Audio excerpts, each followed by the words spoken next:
Welcome to MyShliach Story Hour Chassidim series.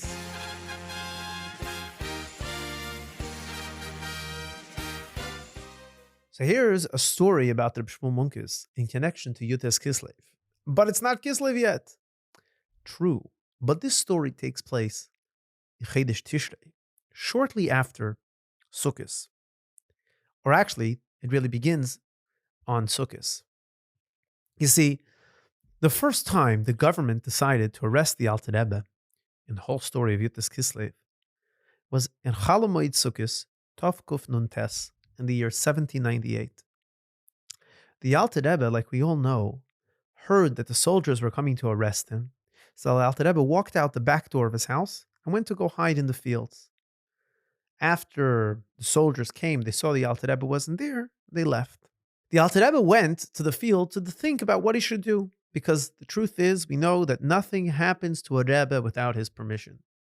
Even when something that appears negative happens to a Rebbe, it's still with the Rebbe's consent. So the officers left, but they said that they're going to come back soon to arrest the Alter Rebbe. After a short time, the Alter Rebbe came back home, and he avoided the arrest. We know the Alter Rebbe was arrested after Yom Tov. But since the soldiers came already to arrest the Alter Rebbe, Bechlal, that whole Tishrei, it was like a tensity in the air. They knew something was up.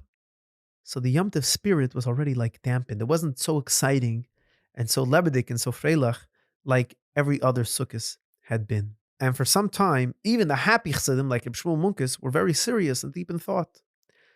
After a while, Reb Shmuel Munkes' mood changed and he became happy again. And he made his way over to the house of the Alter Rebbe, where he knocked on the door of the Alter Rebbe's home.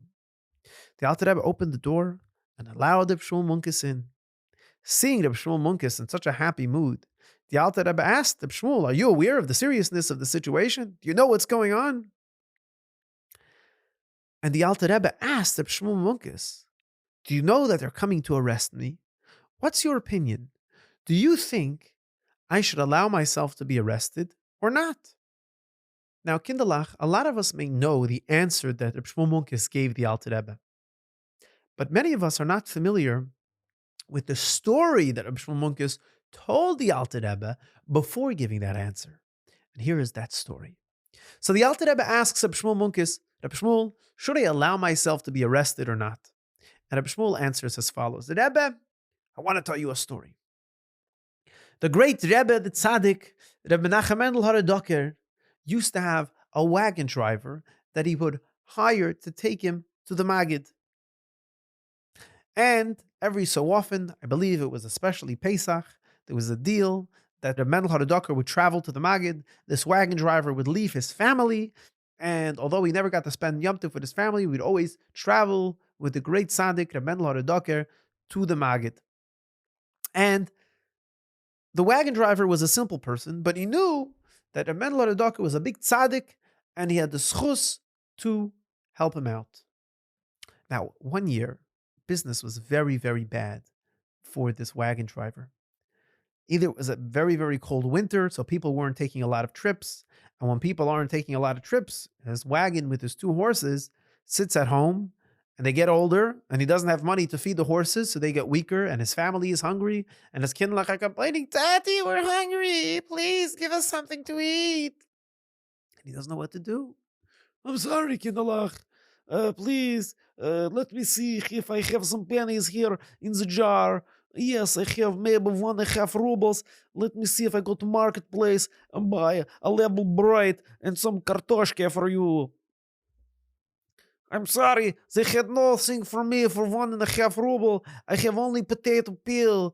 "We don't like potato peels." "I'm sorry, we can probably try to cut the peel very thin, and if we have some leftover schmaltz, we can make it potato chips." "But potato chips is not a healthy snack or a supper. You have it at a Shabbos party." "I'm sorry, but what do you want me to do? Hashem, I need some parnoser this very cold winter. What can I do?"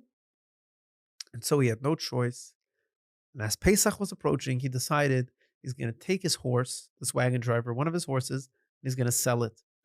With the money he made from the sale of the horse, he's going to be able to feed his family, buy matzah and wine and whatever he needed for Pesach.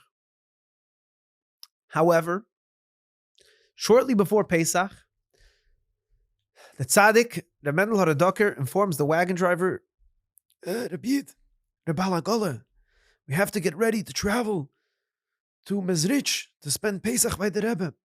I'm sorry, Rabbi. I cannot travel now. First of all, I have only one horse, and my wagon is made for 2 horses.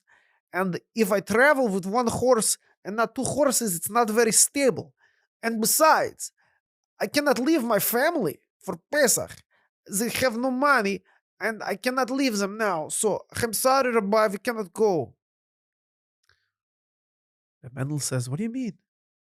We have to go to the Rebbe. I promise you, your family's going to be okay. It's okay. We're going to go, sell the horse, use that money, and we're going to go to the Rebbe. Okay, Rabbi, it's because I believe you're big tzaddik. I take your word. We go travel to Mizrich. So, he got his family everything he needed, and a Mendel Haradoker and the wagon driver got into the wagon, and they started traveling. They're going. It's a little bit of a wobbly ride because, like we said, the wagon used to have 2 horses and now it only has 1 horse.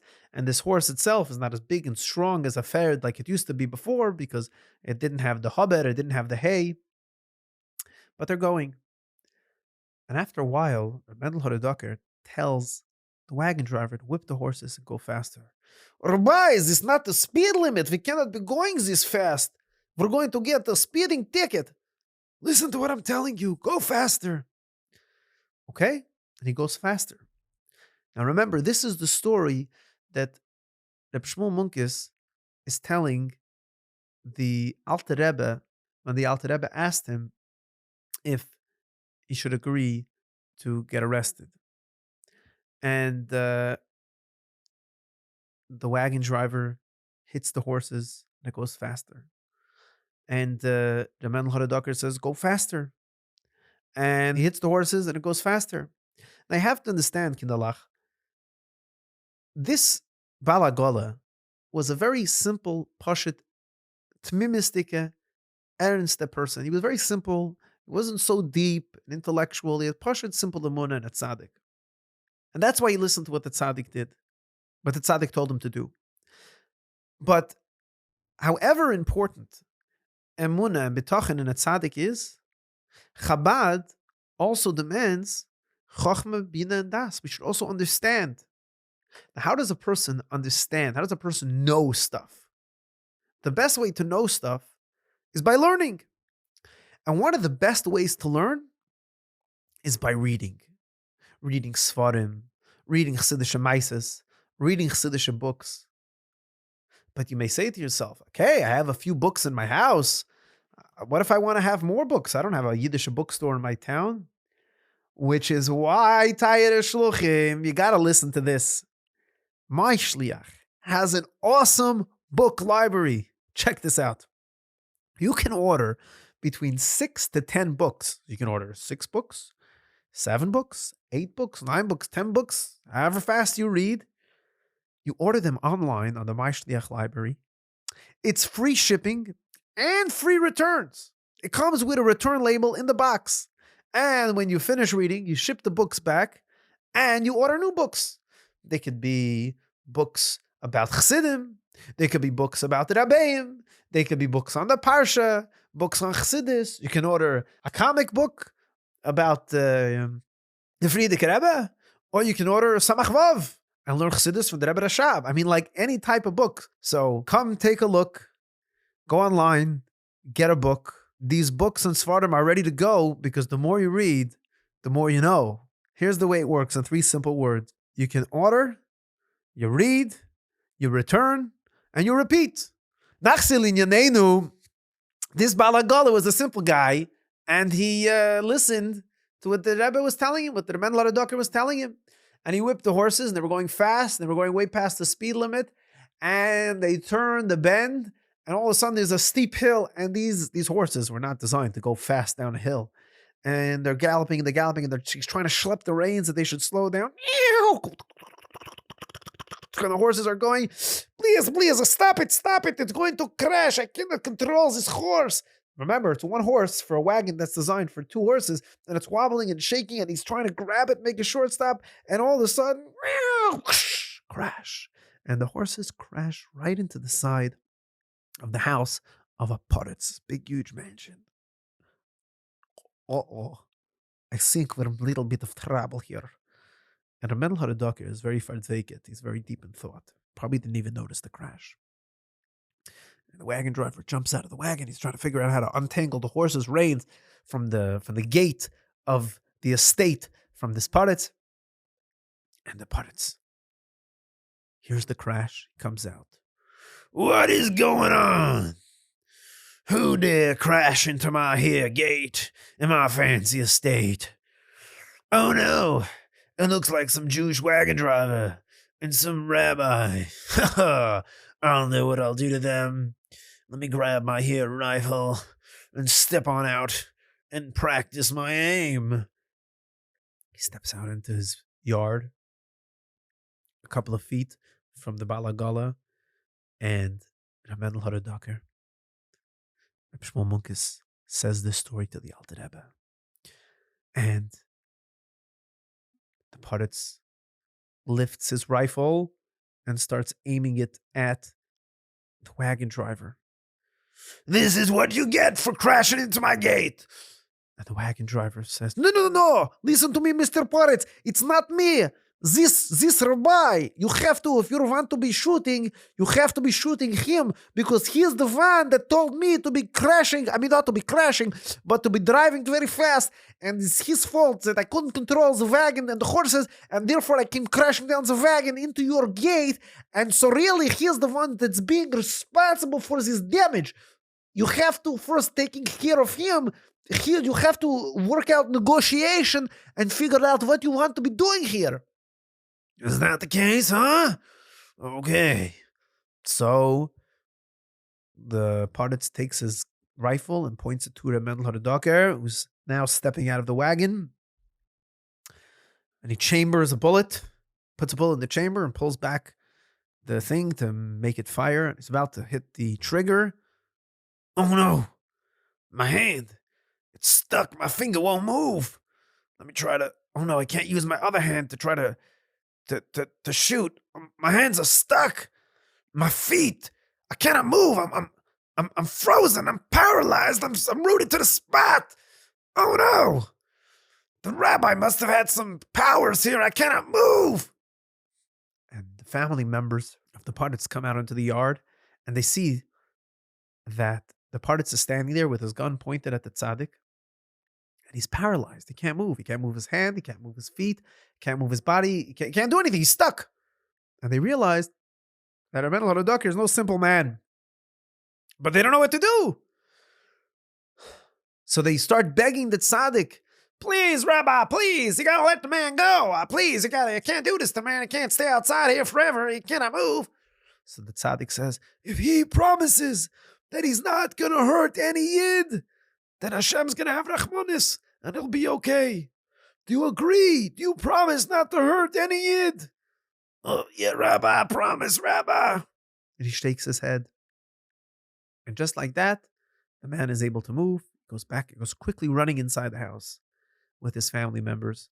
And the wagon driver gets the reins untangled from the gate and from the horse. And they get back in the wagon, they continue driving. While they're driving, Reb Achiezer turns to the wagon driver and says, Ich verstehe nicht, I don't understand. How come you told the Poritz that he should shoot me? How can you do that? That he should hurt another Yid? So the wagon driver explains to the Reb Achiezer like this. Rebbe, listen to me. I'm a very simple person. I don't know any complicated, deep philosophical stuff. But one thing I know. I listen to you because you big rabbi, you big tzaddik, and I have emunah in what you tell me.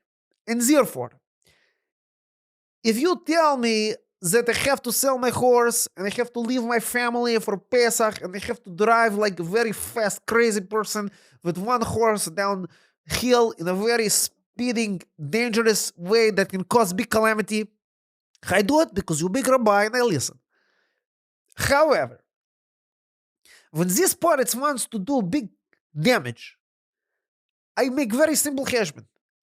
If you truly big rabbi, big tzaddik, like you say you are, which I think you are, then Hashem Yisbarach will protect you and nothing bad will happen to you because you big tzaddik. So if he try to shoot you, then nothing happened because you big tzaddik.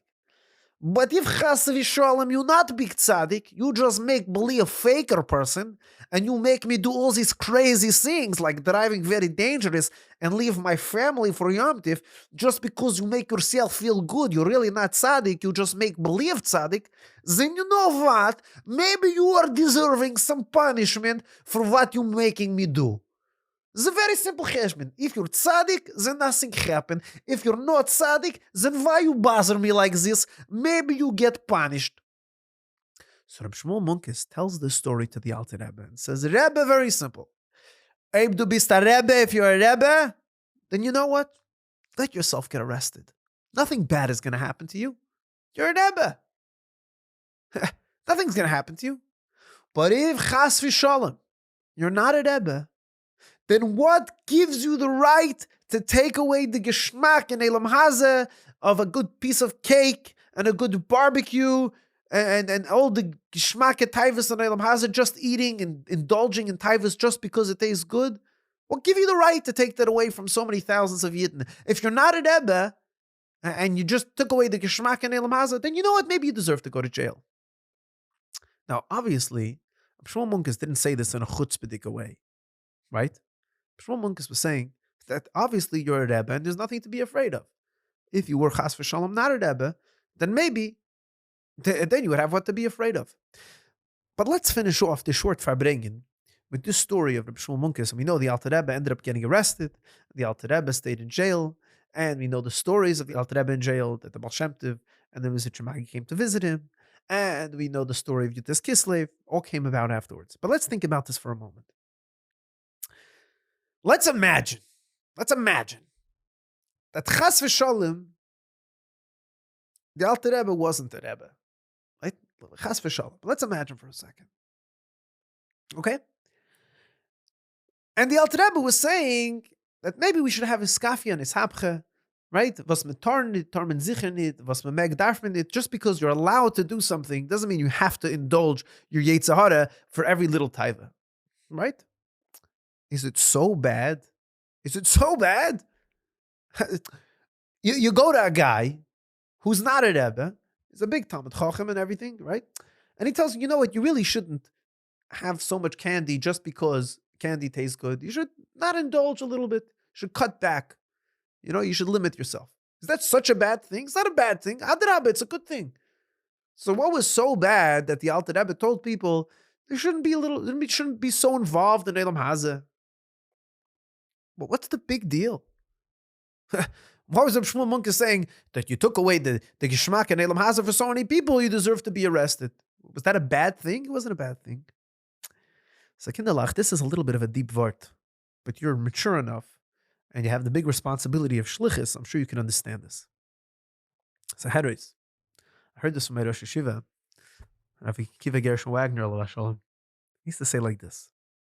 Listen deep. When a person does something, every part of our Avodah has to be under the guidance of Rabbi Seinu Nisienu, of our Rabbeim. Every step, every move we make, especially when it comes to Avodas Hashem, has to be in the spirit of the influence of our Rabbeim. Once we start doing things on our own cheshbon, even though they may seem like good things, that's already not Aveda. That's already, it could chas v'shalom turn into, I don't want to say Aveda Zara, but the opposite of serving the Eibishter. You could be serving yourself, right? I want to be a better person, so therefore I'm not going to be so fargrept and enjoy Elam Hazeh so much. Not because I'm using it to serve the Eibishter. I'm doing it because I want to refine myself. Lahavdil, you have a lot of goyim that also have this idea of lack of indulgence, to become a little more edel, a little more refined. Are they doing it to serve the Eibishter? Are they doing it in order to transform the Elam Haza and turn this world into a Dir B'Tachteinim, to take the koch, the geschmack of the Yetzer Hara, and use that energy to serve the Eibishter? They're not doing it. They're doing it because they want to make themselves a more edel, a more refined person. But us as Chassidim, we have to know that everything we do because this is what the Rabbeim told us to do. We're doing it in the spirit of Chassidus and the spirit of Avodas Hashem. So even though it could be a good thing, and even though other people are doing it, and they're becoming more edel and more refined people, it could be very nice. But if it's not in the spirit of Avodah, and if it's not in the way that our Rabbeim told us to do it, we don't go near it. We don't do it. We don't touch it. We follow only what our Rabbeim said. And that's what Reb Shmuel Munkes is saying. You're a Rebbe? So a Rebbe tells us the way to serve the Eibishter is to be less involved, less geschmack in Elam Haza, in this world, in every taiva. If you're chas v'shalom not a Rebbe, then it could be it was a good thing that we're a little bit more refined, a little bit more edel. But that's not your call to make. What gave you the right to convince people to take away their geschmack in Elam Haza? Maybe you do deserve to go to jail. We're lucky that we're brought up in the spirit of Chassidus from literally the moment we're born. We're saying psukim and Tanya Balpeh and Farbrengens, and our parents are teaching us, and our teachers are showing us the way of Chassidus, and we're growing up in an environment of Shlichus. We have to remember that everything we do, especially this is the idea that we're speaking a lot about, Reb Shmuel Munkes, is emes, is 100% true. Emes, there's no half true. It's not a little bit true. If it's true, it's true 100% all the way. It's not a nice thing. Right? You have a lot of nice things, but they're not emes. It's not Torah. What we do has to be in the spirit of Torah, in the spirit of Avodah, the spirit of Chassidus, following what our Rebbeim tell us. A Chassid doesn't make a move without discussing with his mashpia, without looking to see what would the Rebbe say, what is the Rebbe's view on this point. We have a lot of good ideas, but if it's not in line of what the Rebbeim tell us, then it's not for us.